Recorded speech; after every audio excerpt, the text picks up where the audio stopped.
Hello and welcome to this first introduction into ApInsight. What I'd like to do is to guide you through all the functionality within ApInsight using a sample data set that I also provide. So as a start point, you should have downloaded and installed ApInsight, and you should have it running on your computer. The installation guide is shown in a different video. I'll put the link in the description as well. So for the sample data, I've also created a second GitHub repository that contains a few FLD files and the connected DTM float GeoTIFF files. So you do the same thing as with the ApInsight source code. You just simply download the entire dataset as a zip file. But this might take a while. So this sample dataset is a minimum example. It does not contain any AP project files nor any of the other file types that are created during data processing in APRadar. It's really just the FLD files and the DTM float files. But this is what we can use at once to start working with ApInsight. Okay, so the download is complete. I will place these files in a GPR test data folder, but it can be located anywhere you like. We just extract, delete the zip. Yeah, and here we have the sample data.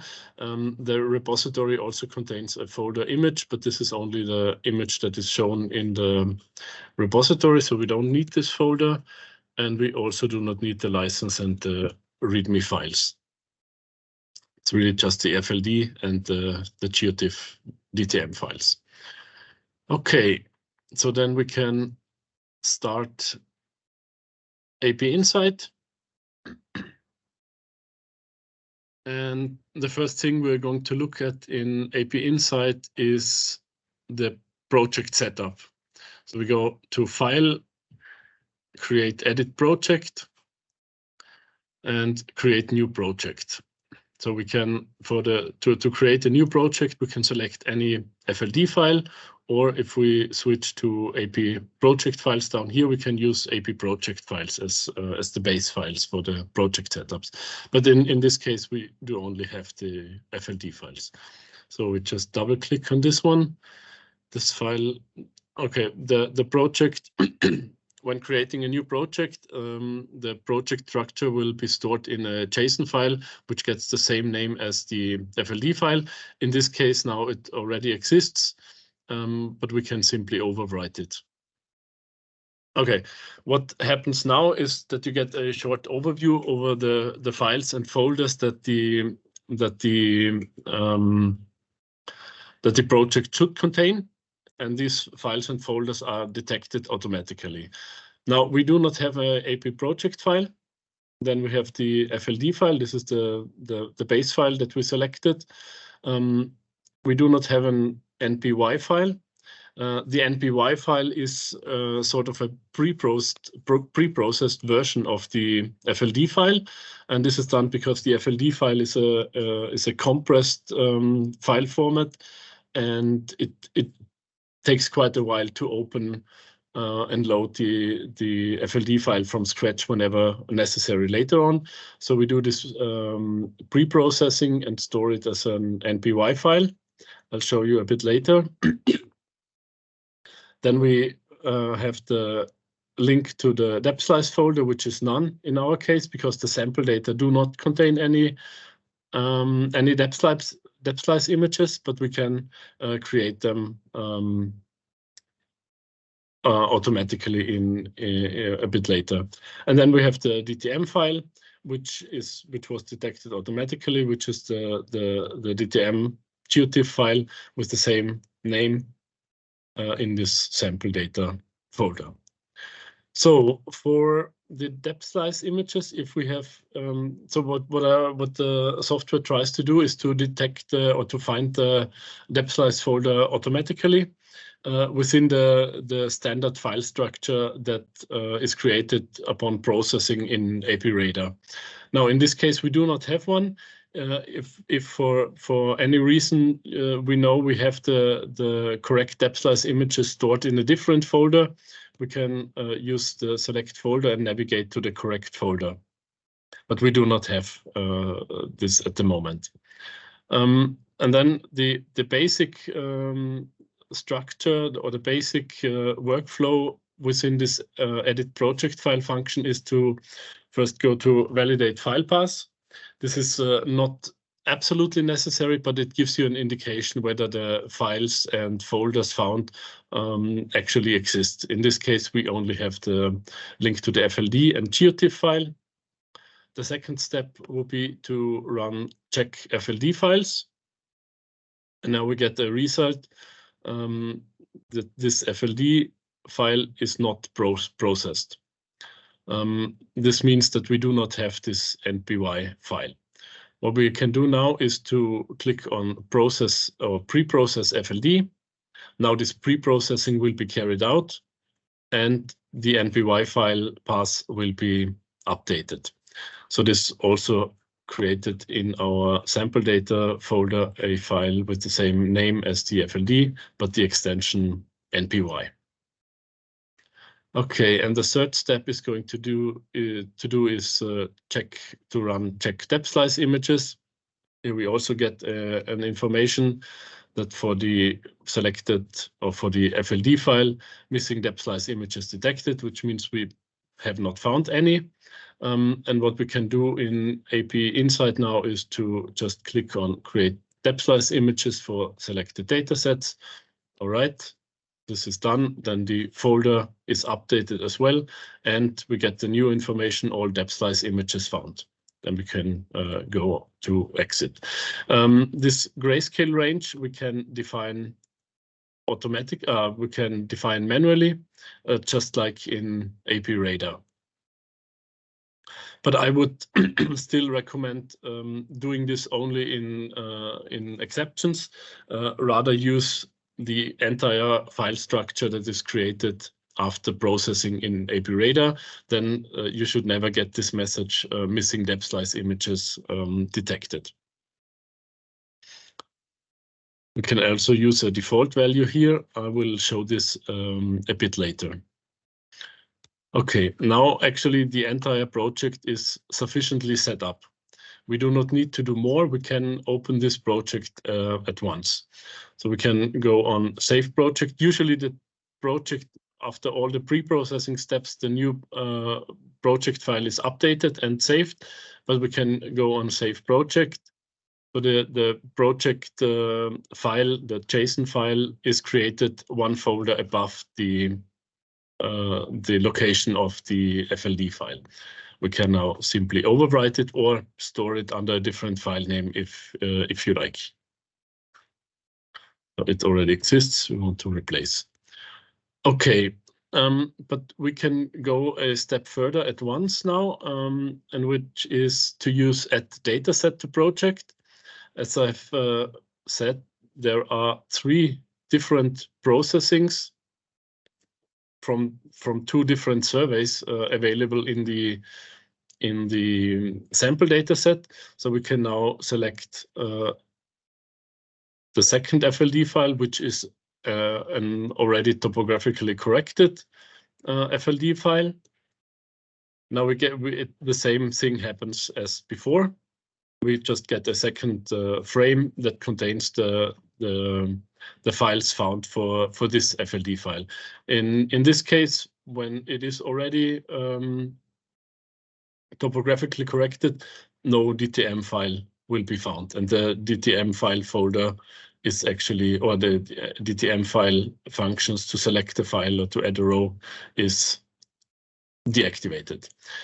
This is activated here for the normal FLD files, which are not topographically corrected. So you can select either a different DTM file.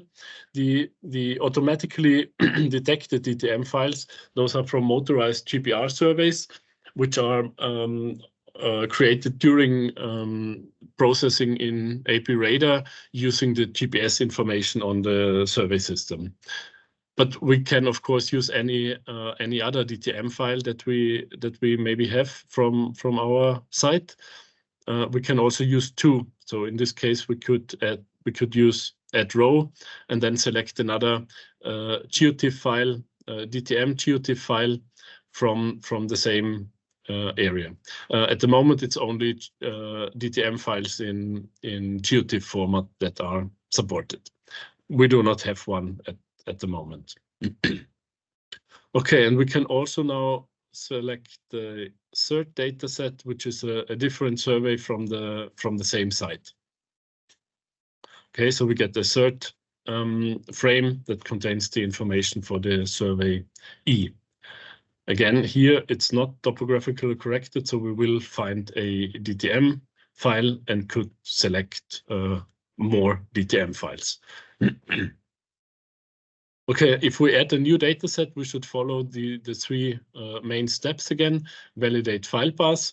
So for the first dataset, everything is correct besides the AP project file. But we do the AP project file is not necessary. You can choose it, but it's at the moment not used for any other functions later on.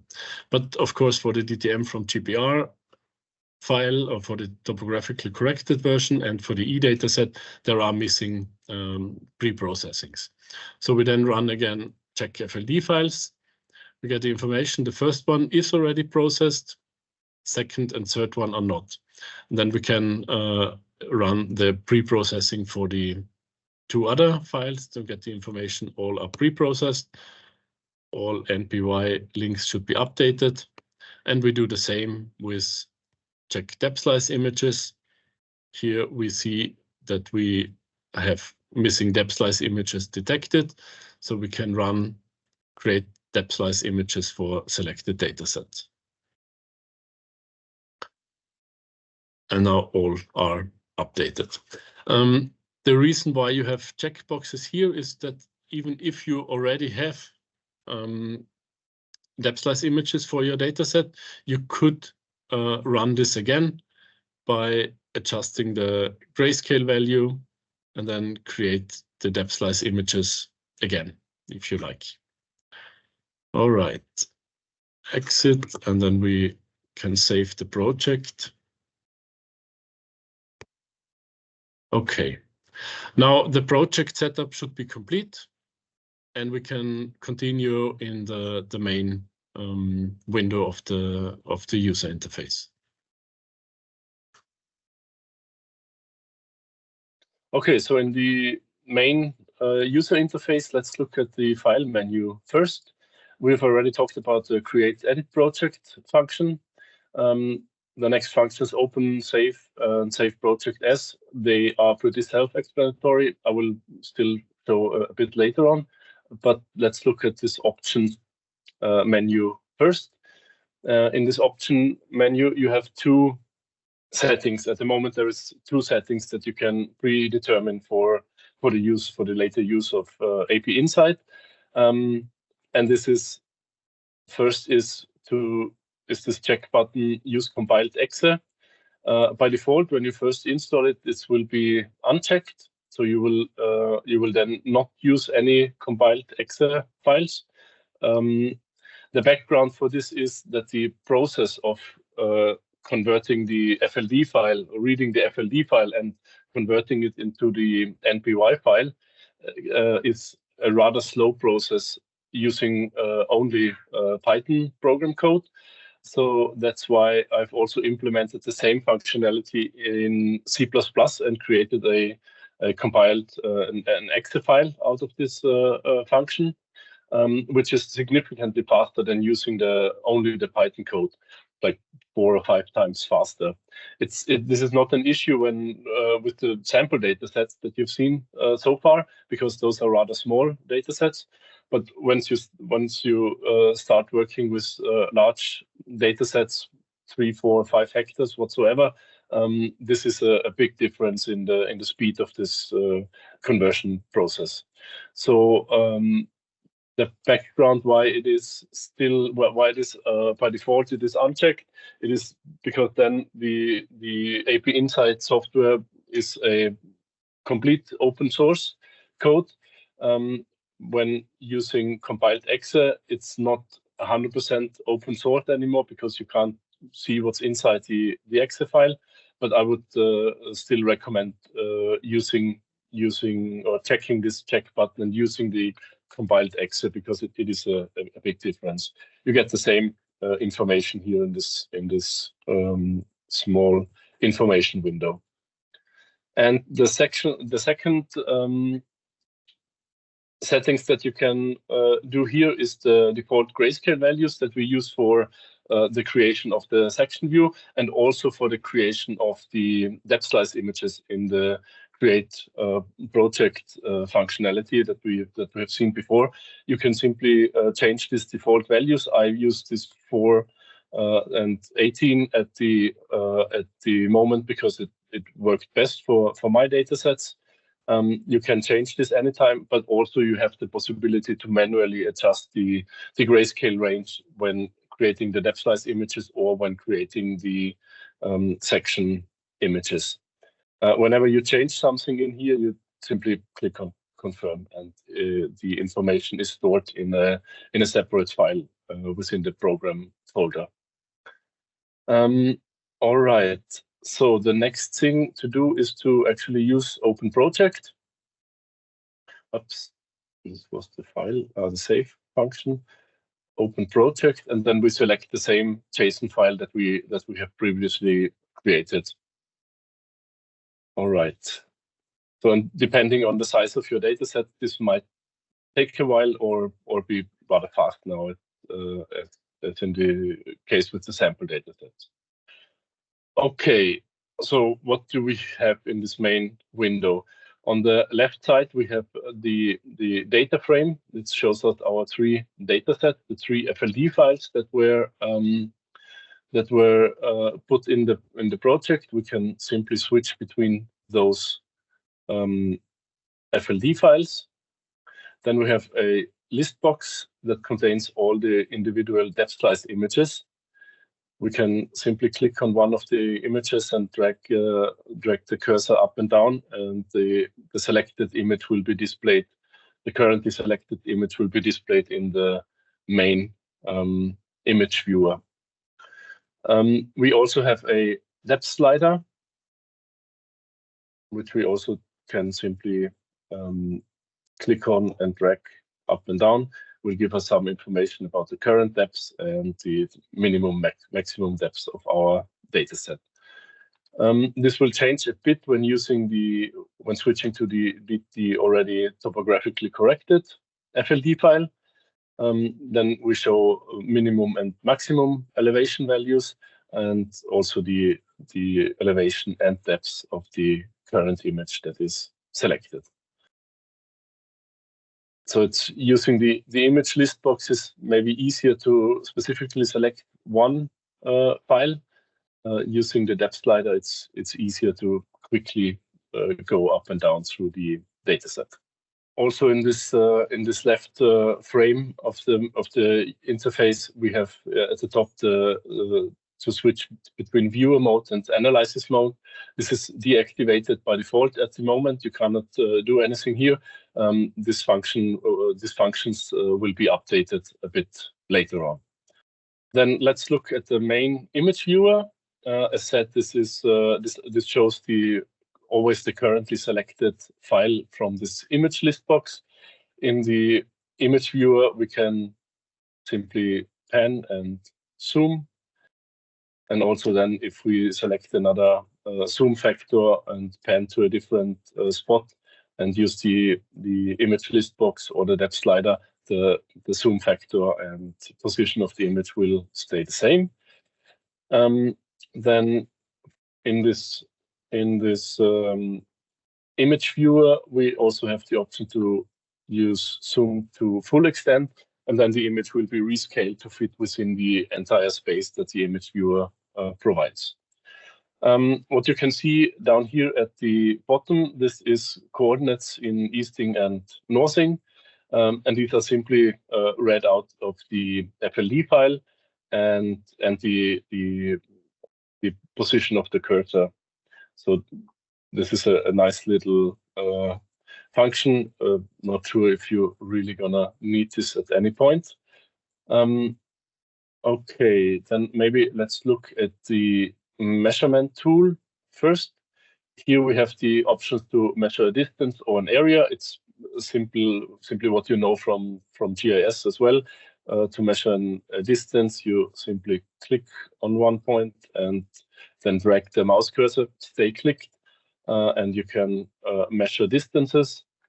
And the same thing for area. Here you just click a couple of times and then a double click to finish the polygon, and you get the information about the area. Okay. The next thing to look at is actually the draw section functionality.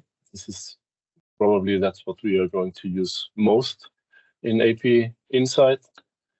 When clicking on draw section, the drawing mode is activated again, which now means that you can select one point or click on one point, left click, and then drag the mouse cursor to your final position.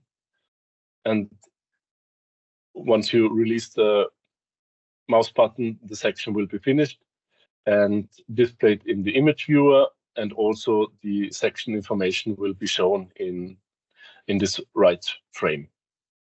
Now, by default, this section is visible. We can make it invisible if we like.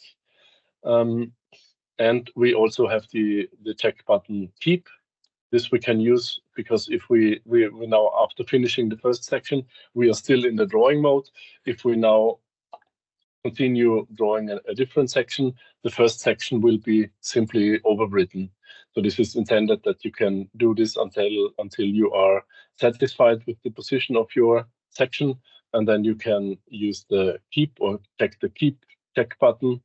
And if you now continue drawing a second section, the second section will be shown in this list as well. Let's do some 3 sections. I will look at something different, like this drainage pipes, like this, and one like this. Okay, so the last section that is drawn is usually the one that is set as active. This can be changed using this focus button. Then we can activate the section that we want to activate, because the active section is the one that is going to be worked with when using the arbitrary section window. So if we now want to look at this first section, which is a cooking bit, cutting a cooking bit in the side, and we simply click on arbitrary section, then this section view window will be opened, and it shows the section along this drawn profile from point A to B. If we move our mouse cursor in the section view, by default, it will update the image viewer as well. So this means that if we go up and down in the section view, we also go up and down in our depth slice view. And if we go left and right, we see this the green marker on the drawn section line moving from left to right. So this way we can select an individual point and follow with at all the times, see where we are in the section view in relation to the depth slice image. But we can also disable this functionality if we just click on or uncheck the enable communication check button. Now this horizontal and vertical lines, they will be still drawn on the section view, but the image viewer is not updated. If we enable this again, but then select draw or uncheck draw X line and draw Y line, the horizontal and vertical lines will not be drawn, but the the image viewer will still be updated. Again, that's like the functionality you have here. But we can also do this the other way around. So this is a bit more difficult to see. Maybe I will make this window a bit smaller. Here we go, and have the section view here. If we now go up and down with the depth slider, we see the horizontal line indicating the depths will be updated in the section view as well. And if we right-click on the green marker and drag it from left to right, the vertical line in the section view will be updated. We can disable this using this update section view checkbox. And now if we drag the slider or the depth slider, the section view window will not be updated. By default, all of this is turned on. Okay. Then let's look at the other functionalities that we have in the section view window. Yeah, as mentioned earlier, we have this grayscale range that we can manually adjust here. It has the default. By default, it has the values that are stored within this options file that we looked at a bit earlier. But in this case, we can use the up and down buttons to adjust the values and update the section view at once. Let's do this a couple of times. You can do this until you are satisfied with the image that you see. But we can also go back to the default values from the options file. Okay, now in this section view, we can also add a topography or carry out a simple topographic correction of the data. That's why we have defined the DTM, the geotiff files in the project setups. And if we have done so, if there is a DTM file stored for this data set, then this add topography button will be active. If there is none stored within the project structure, this will be deactivated.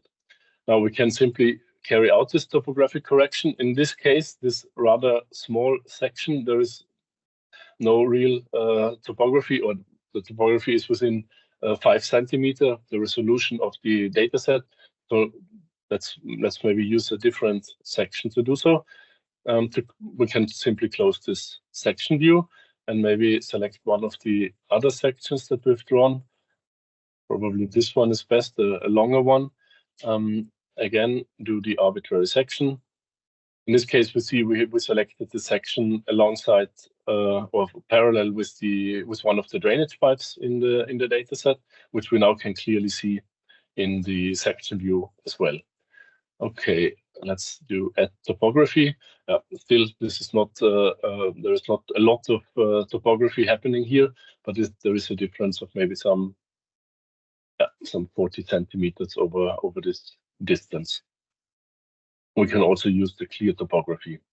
Now, we've seen in the project setup window that we can manually select a second or even a third DTM file. So if we have maybe LiDAR data sets available alongside the DTM file from the GeoRadar system, we can, or upon using the add topography, it will not simply happen, but there will be a pop-up window first that allows you to select which DTM file you want to use for your topographic correction.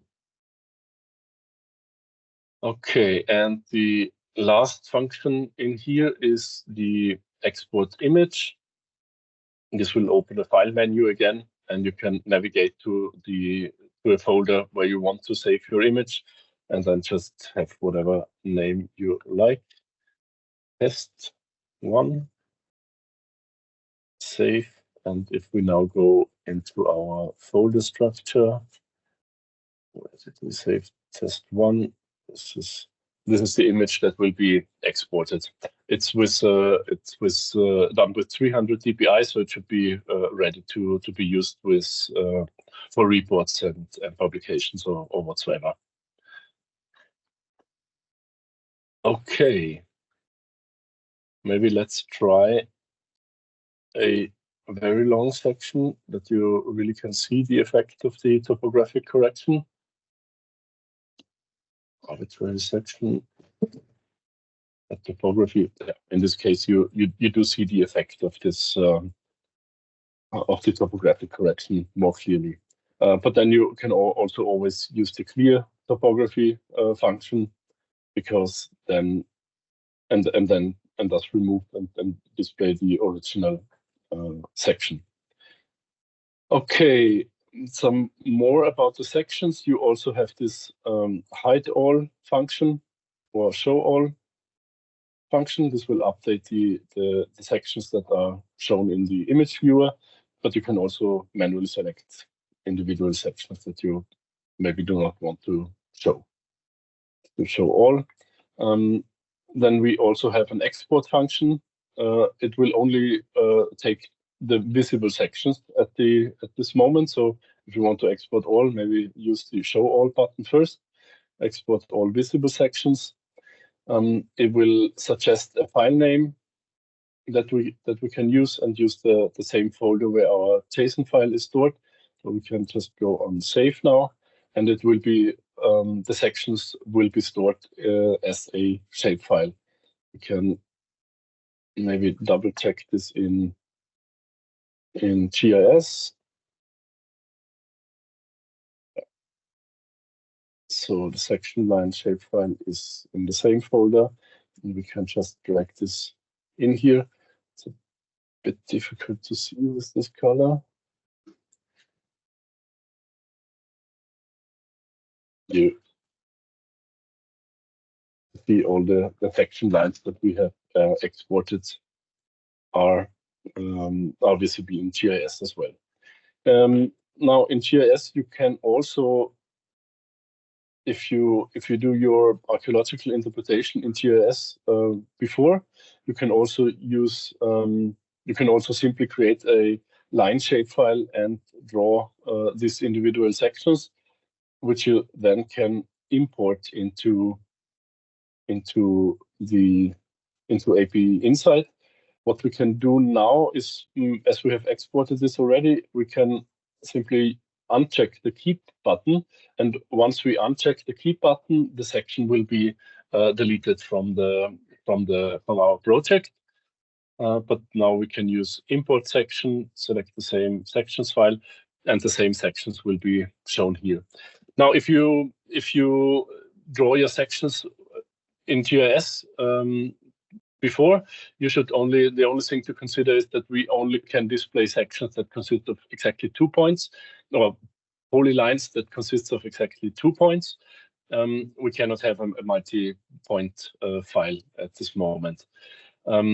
If there is any error with the import functions, or if you, for instance, select a polygon file or point shape file, you'll get some error messages shown. So it will only import line shape files, and only lines that consist of exactly 2 points. The other way to store the sections is now to use the save project function. We can maybe do this now. This should have worked. Let's close ApInsight and start it again. And if we now open the same JSON file again, the sections are also shown, because they will be, upon using the save function or save as function, these section files will be, or the section lines will be stored in the project file directly. So you can always go back and do some more with these sections. Okay, maybe let's look at the other case that we show here now, the DTM from GPR. This is, as said earlier, this is already topographically corrected, as you see in the depth slice images. If we extract a section based on this dataset, we automatically get a topographically corrected cross section as well, without doing this manually. And the add topography, clear topography functions, they are disabled by default, because also in the project setup we've seen that we cannot add any topography files to such FLD files. All right, I think this is for the moment the main functionality. We can briefly look at the view menu, file menu. Here we do not have, we have the velocity analysis, but it's grayed out, deactivated at the moment. This will be one of the first updates that I would like to prepare. The functionality I've shown to some of you probably earlier. It's used for velocity analysis using hyperbola fitting in a second view. This should be done rather fast, I think, that we have this update ready. And then the help, it's deactive in my version, because I will only update this when this video actually is ready to be used on YouTube. I will update this information as well. Other than this, I think this is the main functions that I wanted to show. I will open some other data sets in a brief moment and just show you some examples of what we can do with these arbitrary sections, or what type of information we can get out. Okay, but I think what I'd like to do now is to just simply show you some examples what we can do with the software. The sample data sets, they are from a site in Vestfold, the cooking pit site at Lunde. And these dark blobs that we see here, those are cooking pits. Let's do some sections across some of those. What you now see, you do clearly get the idea of the cooking pit and some idea of the depth and so on. But the case, this selected one is probably one of the best preserved cooking pits in this sample data set. Let's maybe look at another one up here. Yeah, you see this is a very, very shallow structure, only some 15-20 centimeter maybe. So it's difficult to really make some good use of these arbitrary sections. But that's why I want to show you some more different examples where we do see quite a bit more. Let's first look at one other site from Norway. In this case, this is a single channel data set, but we can use the FLD files just like this. And I think I would like to show you the example of this structure up here, which in the normal depth slices, they do look like, it does look like a ditch. But if we create an arbitrary section, it also has the same, you get the same impression of this as this being a ditch. But if we add the topography, which is in this case is very pronounced, this was a very steep section, we do see that this is not actually a pit, but it's rather a material that has been dumped on the top of one pronounced cultural layer in this case. Now, one other example now from Denmark.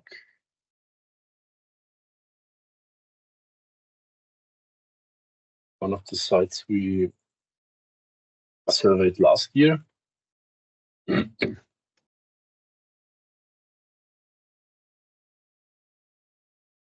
This is quite a bigger data set that I'm loading now. So this takes a much longer time. also we have I've set up the project including a full trace FLD file, which we don't look at the moment, but I still want to look at the normal processing. We can zoom in a bit here and look at this structure down here, which again in the normal depth slices it looks like it's shrinking with increasing depth, so that we have a ditch structure. But if we, of course, again create an arbitrary section, we initially get the same impression that we have a ditch in here, rather wide ditch. But again, if we add topography, now in this case, I mentioned this earlier, I have put 2 DTM files in the project setup. It's the normal DTM from the GPR system and then a LiDAR dataset. Maybe choose this one for the topographic correction. We can again see that this is not a ditch that we are dealing with, but rather a bank that was intentionally created. So the strong section, or the strong reflective layer that we see is now becoming a horizontal layer rather than a ditch surface. Again, maybe what is clearly visible here in the case we carry out the topographic correction, we do not show a simple horizontal line, but we actually show the height profile, and because the height profile, what we see in the image in the section view is corresponds the depth slice images that we see in the background, right? Okay, and maybe short last example now from a site on Iceland.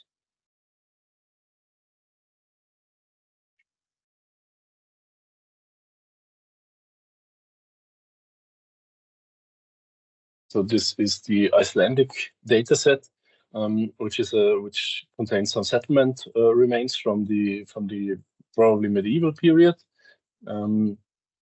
Just briefly scroll through. So these are the remains of turf buildings that we use for the creation of the section, which becomes really clearly visible in the section view as well.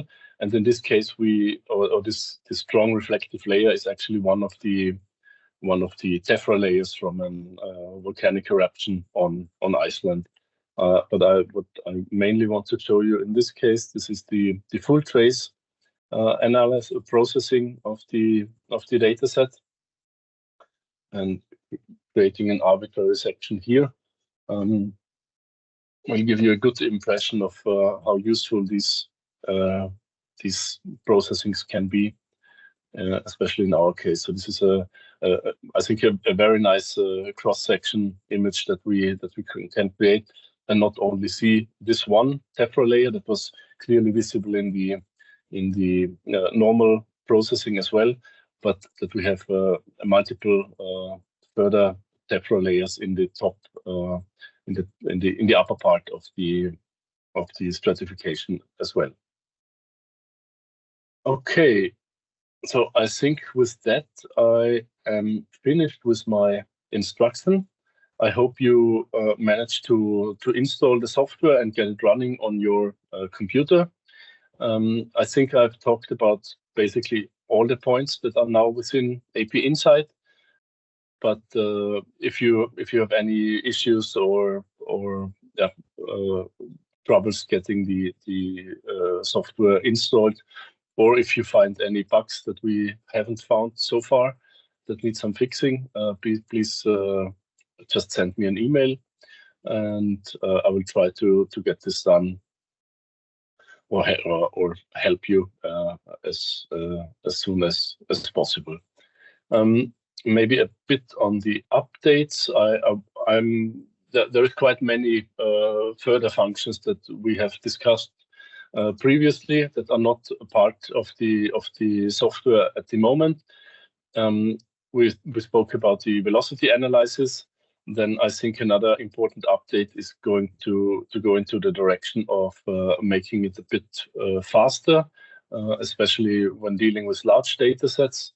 We often, in this case, not sure if you can see this now, but the updating of the images, it gets a bit slow. This is especially the case when we zoom in, because now I'm not doing this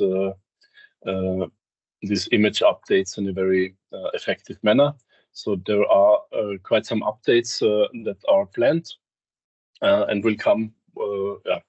Within some updates will come within a couple of weeks, I assume, and other things might take a bit longer time. But then if we do updates, the code on GitHub, the repository will be updated, and I can send out an email when this is done, and then you simply download the new program code and replace it with the original code. Okay, I think that's what I wanted to tell you. Good luck with the installation and using ApInsight, and looking forward to hear some feedback from you. Thank you very much. Bye-bye.